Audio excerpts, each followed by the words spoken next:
आज हम जानेंगे भागवत पुराण की पुरानी कथा के बारे में। इस कली काल में श्रीमद् भागवत पुराण हिंदू समाज की सर्वाधिक आदरणीय पुराण है। यह वैष्णव संप्रदाय का प्रमुख ग्रंथ है।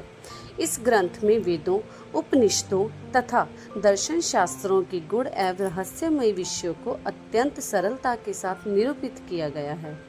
इसे भारतीय धर्म और संस्कृति का विश्वकोश कहना अधिक समीचीन होगा।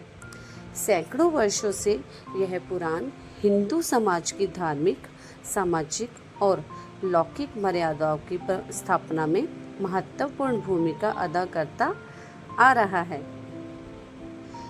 इस पुराण में सकाम कर्म, निष्काम कर्म, ज्ञान साधना, सिद्धि साधना, भक्ति, अनुग्रह, मर्यादा, दैत्य अदैत्य, दैत्यादैत्य, निर्गुण सगुण तथा व्यक्त अव्यक्त रहस्यों का समन्वय उपलब्ध होता है। श्रीमद् भागवत पुराण वर्णन की विशदता और उदात्त काव्य रमणीयता से ओतप्रोत है।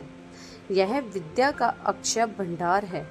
यह पुराण सभी प्रकार के कल्याण देने वाला तथा त्रैताप आदि भौतिक, आदि दैविक और आध्यात्मिक आदि का शमन करता है। ज्ञान, भक्ति और वैराग्य का यह महान ग्रंथ है। इस पुराण में 12 स्कंद हैं, जिनमें विष्णु के अवतारों का ही वर्णन है। नैमिषारण्य में शौनकादि ऋषियों की प्रार्थना पर लोमहर्षण के पुत्र उग्रश्रवा सूत जी ने इस पुराण के माध्यम से श्री कृष्ण के 24 अवतारों की कथा कही है। इस पुराण में वर्णाश्रम धर्म व्यवस्था और पूरी मान्यता दी गई है तथा स्त्री, शूद्र और पतित व्यक्तियों को वेद सुनने के अधिकार से वंचित किया गया है। ब्राह्मणों को अधिक महत्व दिया गया है। वैदिक काल में स्त्रियों और शूद्रों को वेद सुनने से इसलिए वंचित किया गया था कि उनके पास उन मंत्रों को श्रवण करके अपनी स्मृति में सुरक्षित रखने का ना तो समय था और ना ही उनका बौद्धिक विकास इतना तीक्ष्ण था।